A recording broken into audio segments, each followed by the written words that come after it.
So I was just out in the Pacific Northwest doing an event, and they, in their infinite wisdom in Washington state, have imposed even more taxes on fuel for the green agenda.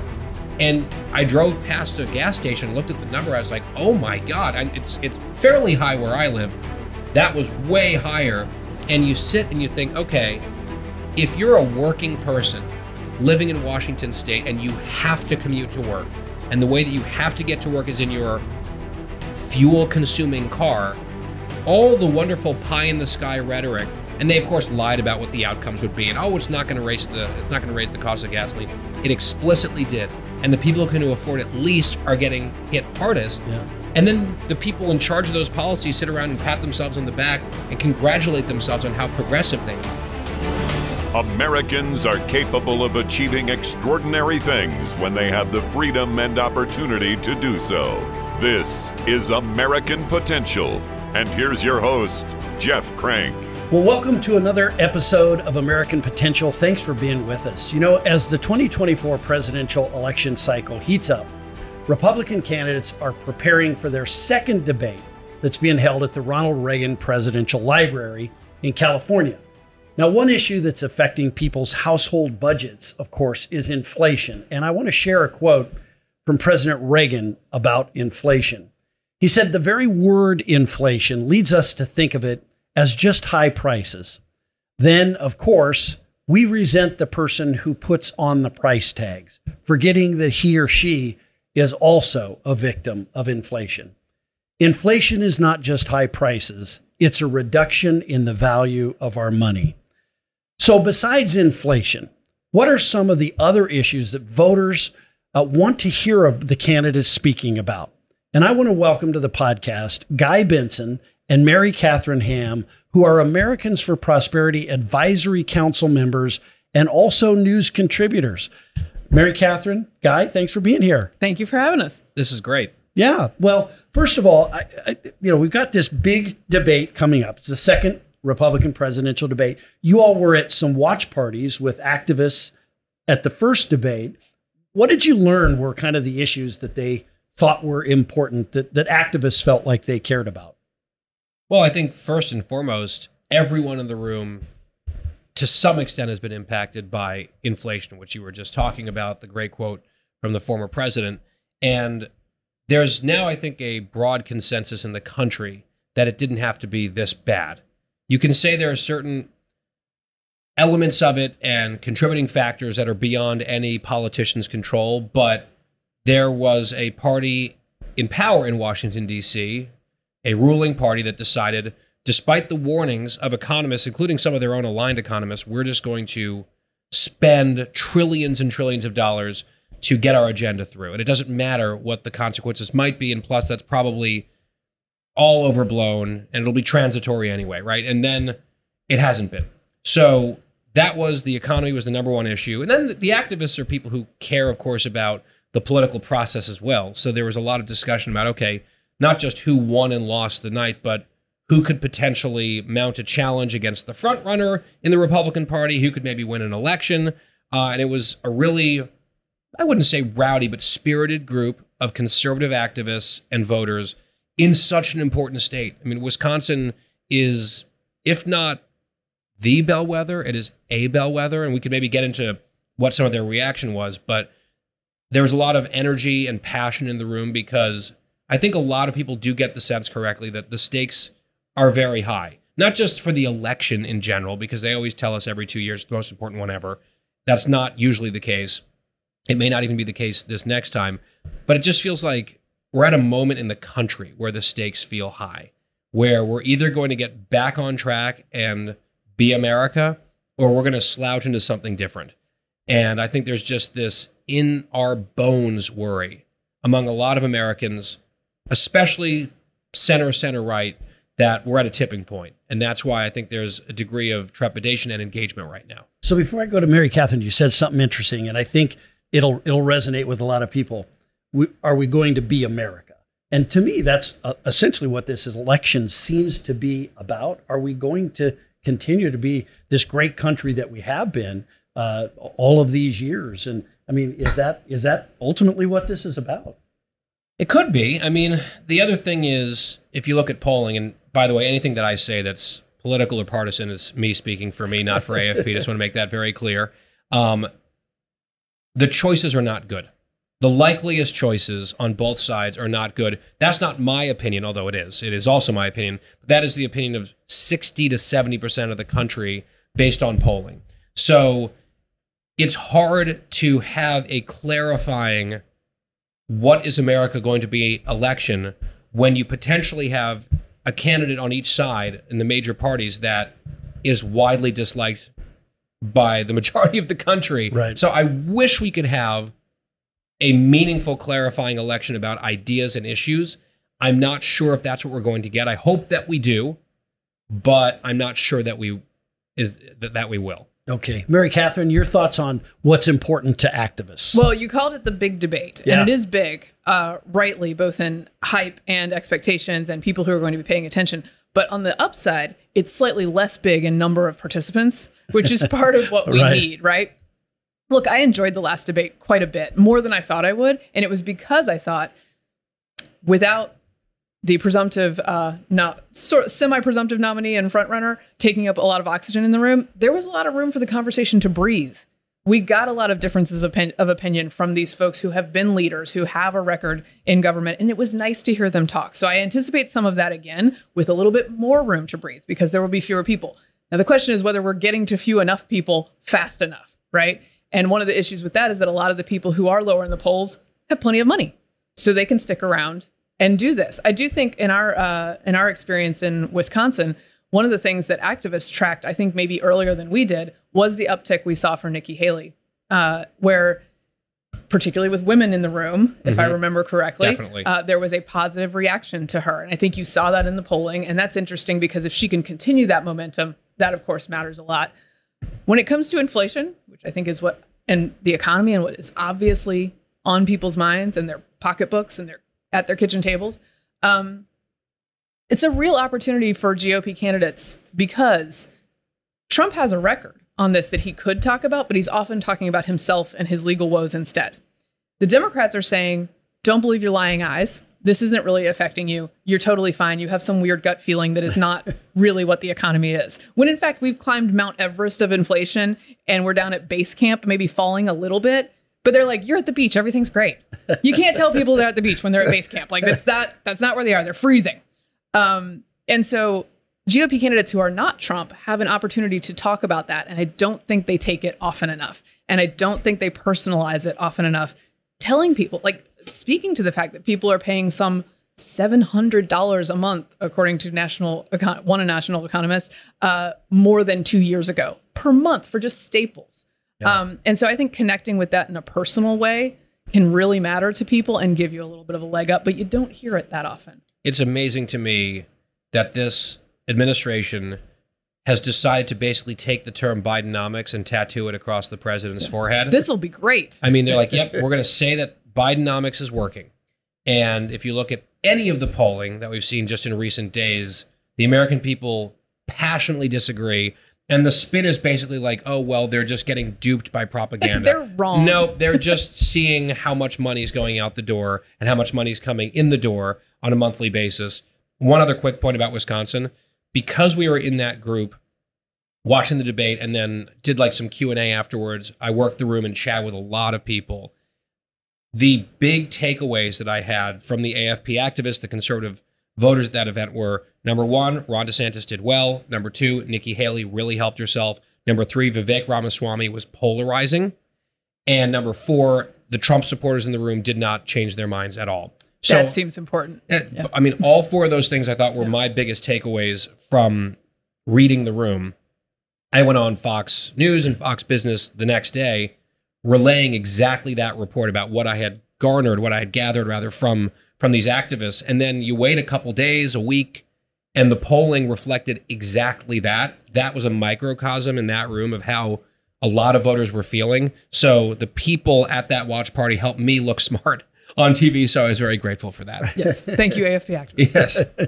Well, I mean, we saw the candidates take different tacks, right? You saw Ramaswamy kind of come out and be very forceful in wanting to put himself as the guy, I guess, who could take on Trump, and that's really what this is about, right? Is which of those can be the alternative to Donald Trump, it seems.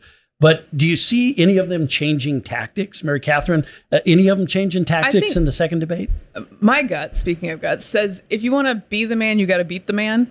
And Ramaswamy, for one, he can be forceful about the state of the country, but he's not forceful about Donald Trump. In fact, about Donald Trump, he says he's the greatest president of the 21st century. Right. At which point you ask, why are you here if you're not running against him? So I think they have to be more explicit this time around. I think the first time around was a bit of introducing themselves to voters, because that is the thing, is as activists or people who pay attention all the time, we're ahead of the general public in sort of digesting who these people are, getting introduced to them. So I think there was an opportunity for that in the first debate, but we're running short on time. You got to start very explicitly making those attacks, both in ads and in rhetoric. And I didn't see as much of it last time around.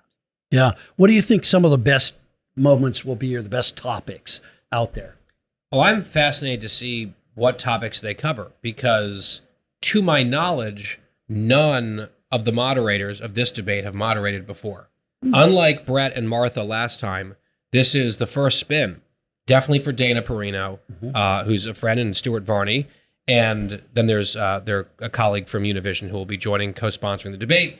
So I think it's the first time around the block for each of them. So that's a lot of traffic cop work to do, because you do probably have whatever it's going to be, 6 or 7. I don't want to use the word desperate, but highly motivated people who want to have a moment and try to keep everything running on time can be tough, even for a very seasoned debate moderator. That's what I called myself when I was dating. Highly motivated. Not desperate. Never desperate guy. Well, but you're a seasoned debate moderator, because you helped with one of them in 2016 for ABC News.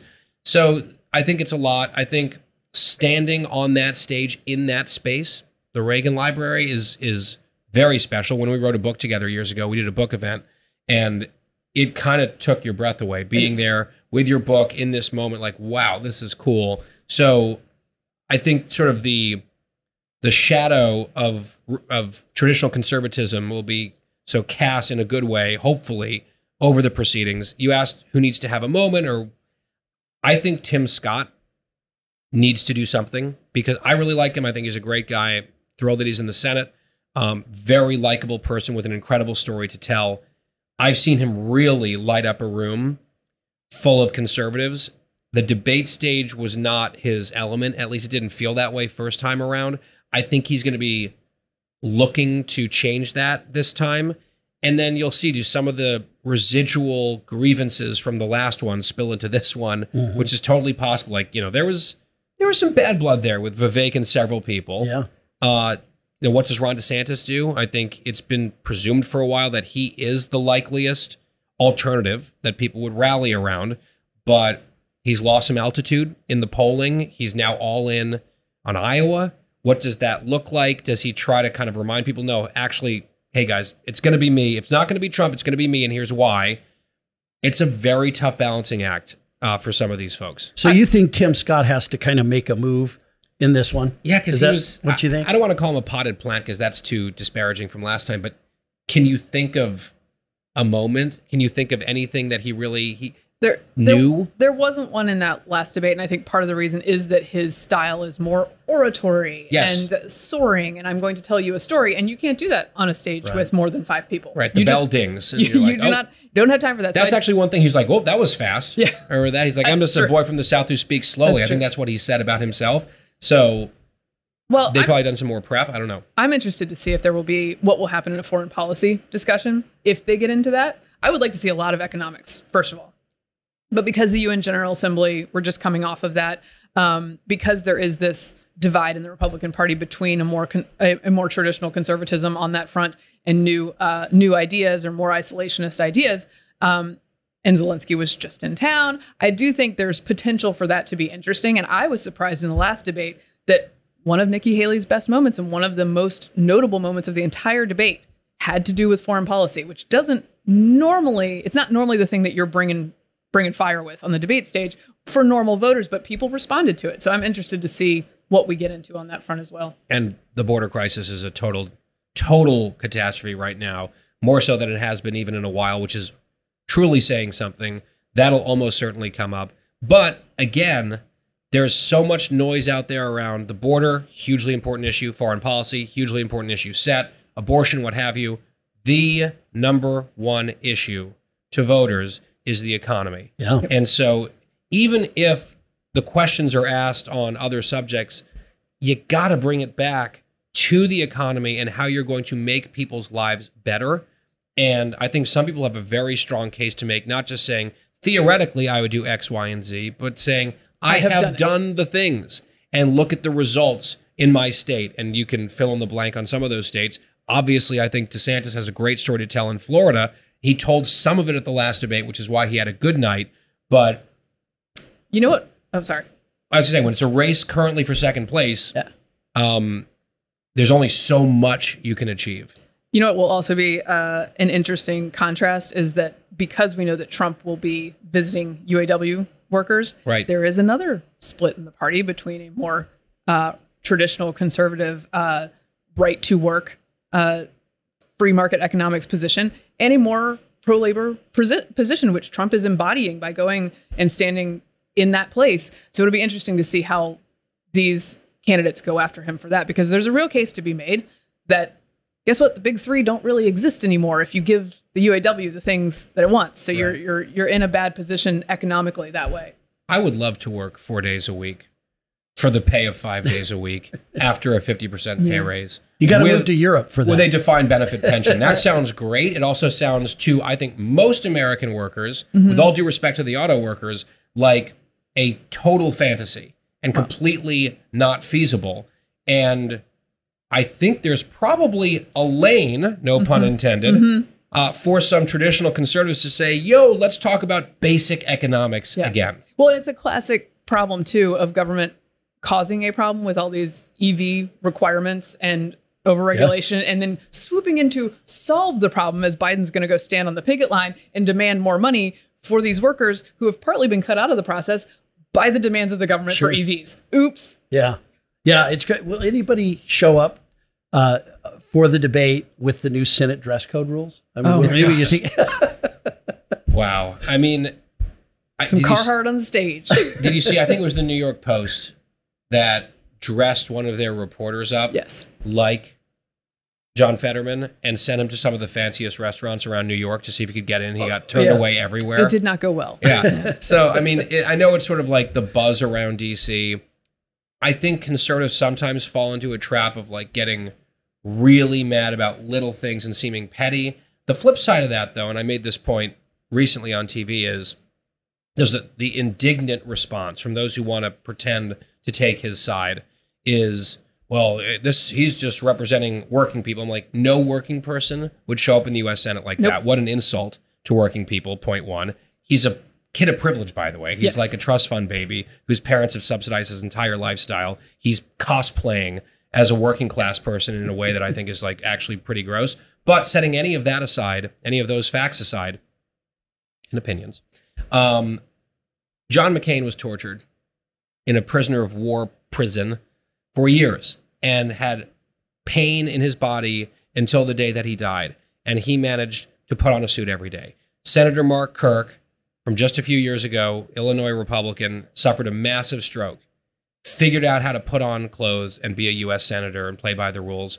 Senator Tammy Duckworth, a Democrat who actually replaced Mark Kirk in the Senate, she lost limbs in war and can still dress herself appropriately. The idea that someone's condition, which they tell us is getting better, and we hope that's the case, someone's condition, it's easier and more comfortable and makes him happier to dress in a hoodie and shorts. Like, I think you're kind of spitting in the eye of the people who have been through even more, who have managed to pull it off. Yeah. Max Cleland, Bob Dole. Yes. The list goes on. Yes. Sure. And I think, I'm wary as well about making too much of one thing. However, if you never make anything of anything, then you get to the point where you're wearing hoodies and gym shorts on the floor of the Senate. Right. And I do think it's worth saying, maybe that's not the right call. Yeah. We were just talking at the beginning of the podcast about sort of the idea of America and are we going to be America or are we going to slouch off into something else? And even though it's a tiny little example, I do think having a senator tweeting about his opposition is jag-offs, I believe is what he tweeted the other day, while bumming around in gym clothes on the Senate floor while presiding at one point too. That has a societal slouch vibe to it. It really does. Right? That's sort of part of the atmospherics that I think are bothering people, which is why I think people are making a bigger deal of it than it necessarily is within the borderlines of just the issue. It feels more symbolic or emblematic of something broader happening in our society in this country. Yeah, I agree. By the way, I want people to understand you two are really good friends. Yes. Talk about how you became good friends. So I think people should know that. Sure. Hugh Hewitt is the answer. Okay. So Hugh Hewitt, I went to college with his daughter. Okay. And so she and I became good friends at Northwestern University in Chicago. And I did not know that her dad was Hugh Hewitt until like multiple times into hanging out with her. And I was like, whoa, when I found out. Very excited. So then he kind of... This guy's always been a radio guy, so he's very in tune. Oh, yeah. I was doing sports radio, political radio as an undergrad. And Hugh took me under his wing and started to kind of mentor me and started to have me on his show, his nationally syndicated radio show, which is still in existence, doing very well, once a week. Basically, as soon as I graduated college, I was like 22 on national radio, and he had a segment called Young Guns, where he paired us up, Mary Katharine and me, and hilariously, because he's very protective of his family and their identities, I wasn't allowed to ever mention how I know him or his daughter. So he would give me endless crap about Northwestern sports and other things, and I could never come back with the obvious. No defense. Yeah. The obvious. Oh, I mounted defenses, but I couldn't mention the trump card. No offense, I should say. Sir, you spent like $250,000 of your dollars at that school, actually. But he recommended I did a White House internship right after I graduated from Northwestern. It was a fall internship in D.C., and this is the Bush administration. And he said, when you're in D.C., you should get to know these three people. And I did end up having like drinks or dinner with all of them. One of them is Rob Bluey from the Heritage Foundation, was another one. Then Mary Katharine. We met for beers and pizza one night. Yeah, I think so. And hit it off, and then just started into this friendship that is now, gosh, that was 2007. Right. It's been a while. And it's nice because often politics can get you down. If you have a good friend to chat with about it, that can really help. Vent. We call them head explosions. We call each other once a day, like, what is happening? It's served us well. Yeah. I kind of thought that the head explosions would calm down. Nope. No, not yet. It's been a lot of free therapy for one another for like a decade now. The increasing frequency. Yeah. Okay, so is it still possible for a Republican candidate, to beat Donald Trump in the primary, in your mind? And if so, how do they use this debate to show that they're the viable candidate? Oh, man. I mean, it's becoming tougher and tougher by the day, which is why one must grab the bull by the horns, I think, at this debate. You could allow for, like I said, a little bit of introduction to people in the first debate. But at this point, look, that lead keeps getting larger every time he runs into other legal troubles. He will continue to run into these dubious milestones as we go through the process. So there's a possibility that people will rally to him. So at this moment, on that day, it's your best chance to land a shot. Unfortunately, the fighter is not showing up to fight, right? So you can't land it to his face, which I think would be more helpful. But I think there's a chance. But the most important thing, I think, is that the number of people has to winnow a bit after this debate. And in order to do that, if you can take out one or two of those other people on the stage with something effective, then while you're making reference to Trump, then your odds are better. Look, if his lead were big but not this big, and if people were looking at least some of the indictments and saying on the Republican side, because the general electorate is a different story, but Republican electorate generally has decided it's all nonsense. But if they were taking some of it more seriously, and if the polling were suggesting that Trump would be dead in the water in a general election, that combination of things might be enough to fuel anxieties where people say, do we really want to do this? That third one's a big one. However, Trump is tied or leading in a lot of the general election polls. Now, I think that could absolutely change if he gets, for example, convicted of one or more felonies before an election, which is absolutely possible. Where this is the state of our election right now. Senior Republicans that you talk to are worried that their likely nominee will be convicted of felonies before the election. And the Democrats that you talk to are worried that their nominee, whether he will still like be around. Yeah. Like they're giving quotes to media outlets anonymously talking about the possibility of Joe Biden not making it to a general election, which is just sort of like that's the state of the election right now. I don't want to say never. I'm not rooting for Trump if that's not clear already. But given the fact that he has gained ground with every passing controversy, with people sort of rallying to his side, and because the policies are so disastrous right now, a lot of Americans are looking around saying, you know, what are we doing here? I'll quickly give a quick anecdote that I think is absolutely relevant. And it actually comes from that trip to Milwaukee for the debate. It was when I was heading to the airport to go home. My Uber driver, I'm not doing a Thomas Friedman thing here. Yeah. Where I'm just like, oh, here's a random person I spoke to. Tread carefully. Right. But this actually aligns with a lot of the data that we're seeing. Yeah. This woman was a black woman in her early 40s. And she saw my lanyard from the debate and she asked if I was there. And I said, yes, I was. And she had some thoughts. So she just started unsolicited talking to me about her political thoughts.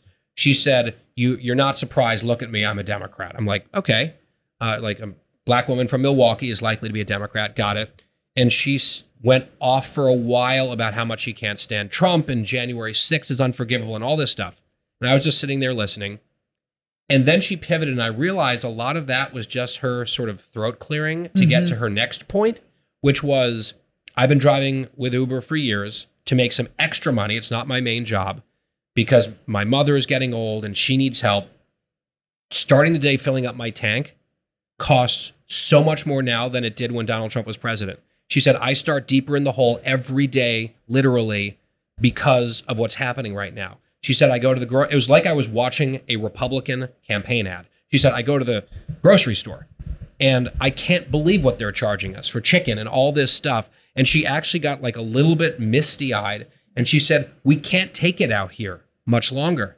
And she said, I can't vote for that guy, talking about Trump. But she said, a lot of people are going to, because she's like, we can't do this anymore. And things were easier when he was president. So I feel like if there were a Republican who were viable, who could then, without the baggage, make that case, we could be looking at a very clarifying election moving forward. But because of all of those cross currents that woman described in the span of a 10-minute car ride, I was like, well, that's why this is a very unpredictable election.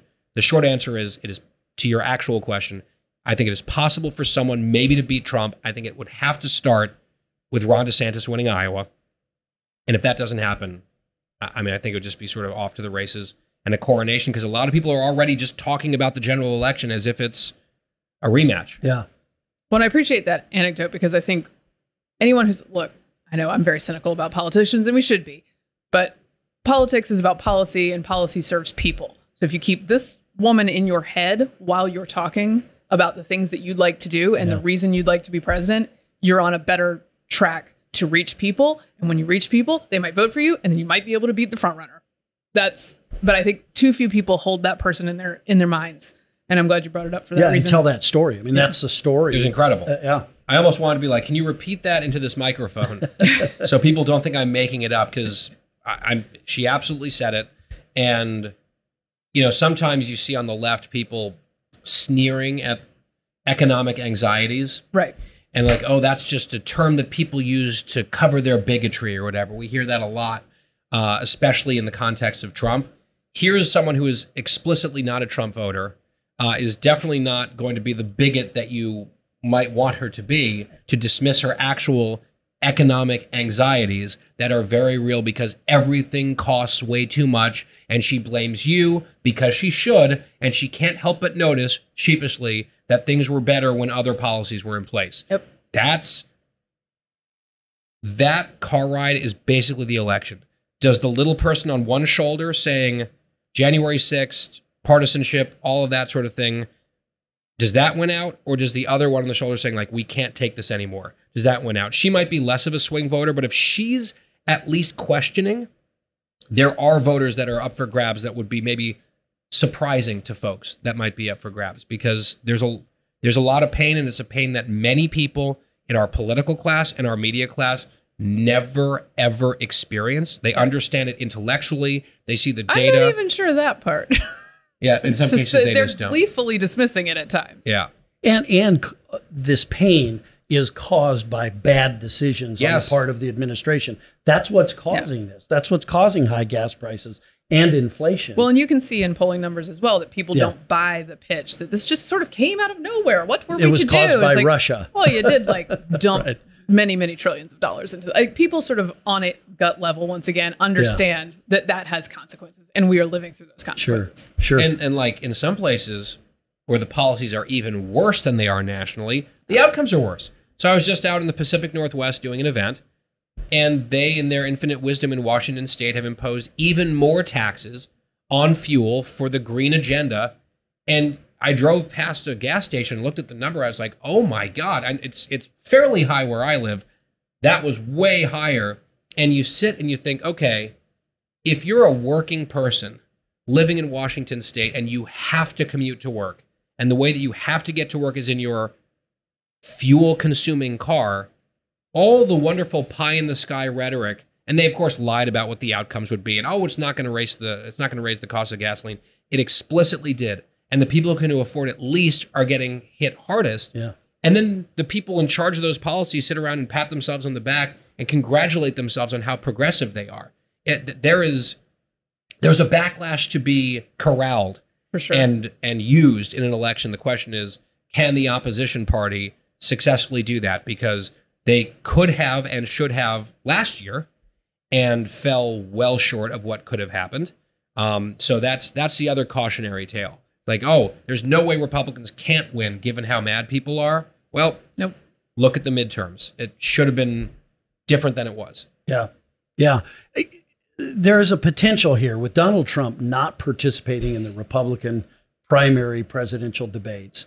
If he were to become the nominee, I'm not sure Joe Biden, last time he sat it out kind of in the basement, may not debate in that. We've never had that in the modern era where we've had a presidential election without the major candidates debating. Is it disrespectful to the voter to not have those debates, Mary Katharine? I think it is. The Yeah. problem is if the voters don't signal that they feel disrespected, then it will absolutely happen because it's easier for them, both of them, Right. not to debate. I think it's a huge disservice. It's the slouch that we're talking about. The idea that these two front runners would both be these incredibly disliked front runners, unpopular, would be running inevitability campaigns, basically. Like, I'm just going to stand back and not engage, I think is on its face disrespectful. Yeah. But they will get away with every single bit of it that they can. And so I think, honestly, the primaries and Republican voters might be that's the first draft run of this, right? To test whether voters are going to respond negatively to him not showing up. And while you see a tiny bit of response, you don't see very much. Yeah. Do you think it's disrespectful for the president or for former President Trump to do that? And of course, for Joe Biden to also not want to debate? Oh, yeah. I mean, so Trump is not the incumbent. He is running as an incumbent, but he's not the incumbent because he lost the last election, but he's running an incumbency campaign. It has worked well for him. And so he has felt like there's no reason really to dignify the whole process because it's going to be me, and he might be right. And if he is right and he's the nominee, if the Biden campaign can convince Joe Biden not to debate, because I think Biden's ornery with a chip on his shoulder and feels like he's better than he is and would really want to debate Trump. But if they can convince him it's in his interest not to, and they say, look, he didn't debate in the primaries, so he doesn't care about even his own party's voters, and also insurrection, January 6th, whatever word salad they want to throw at it as their justification to not be willing to be a part of it because it's Trump's fault, not their fault. I mean, there'll be some backlash, but then what? If it's those two guys on the ballot, it's still a choice. So, it is totally possible. I would still bet. I'd still bet that there'd be one. I think there would be one debate, but this idea of like three. And what did we say last time, except even more this time? What an assault on the English language that event shall be. A sustained assault. Just on the English language. Taking hits. That's right. Final kind of question for both of you. You both worked around presidential candidates' politics for a long time. What's your favorite debate moment that you remember out of all of them? Mary Katharine? Oh, well, I have to say, this actually predates me a tiny bit. But I do love so very much the Reagan line where he used the critique of his age and turned it around on his opponent and said, yeah, he absolutely would not attack him for his inexperience in young age. Yeah. It's just such a person who knows the room, who has timing, who has good sense. And it was just such a great moment. You could see Walter Mondale's face. Yes. He just knew that was like the defining moment, and he lost it right there. With him, like, oh, he got me. He got me. I would say my favorite debate was the first presidential debate of 2012, where Mitt Romney absolutely dismantled Barack Obama. And we know how that was a good night. How that election ended was sad. But for those 2 hours, the absolute masterclass that Romney put on and the complete meltdown on the left afterwards was a very delicious thing and really, really impressive. In terms also of a foreshadowing of many of the policy discussions that we have had since then. Yep. For better and for worse, and mostly for worse. And then in terms of a moment, though, I think of the 2000 election, it wasn't even something that anyone said, but it was Bush versus Gore. And at one of the debates, it was the one where like they get up and walk around with the microphones, like the town hall style debate. Yes. And I forget what the topic was. I only remember the optics of it. Al Gore, I guess, like malfunctioned or something, or he had been coached to like go intimidate W. Yeah. So Bush is giving an answer to the audience, and Al Gore like lumbers over to him and stands like in his personal space in a really weird way.